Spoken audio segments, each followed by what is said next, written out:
آقای خامنه ای پدر ایماست، رهبر ایماست. اگه واضحه آقا یه چه واضحه یه چه واضحه ایرانی نیمن خارجی من یه خدای من سرم 5 شام نخوردم.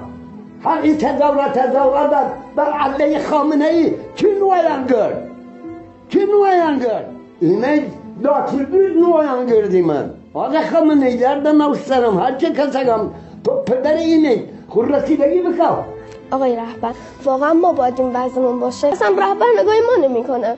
با خدا من 7:30 صبح با مادرم میرم کار تا 6:30 غروب، بعد میخوام چطوری به درسام برسم. واقعا من خودم دختری هستم، گفتم پای رهبر دعوا میکنم، نمیذارم که وطنم به ما نسیر پا. ولی اصلا شما یه نگاه هم به ما بکنید. کاش که من مثلا یه دختر فلسطینی بودم که یکی مثل شما اینجوری به اونا کمک می‌کنه. ما رو فراموش نکنید، ما بنده‌های خدایی هستیم، ما آدم هستیم. چرا این ملت باید از شما حمایت کنن؟ چرا اینها باید بیان پای صندوق‌های رأی؟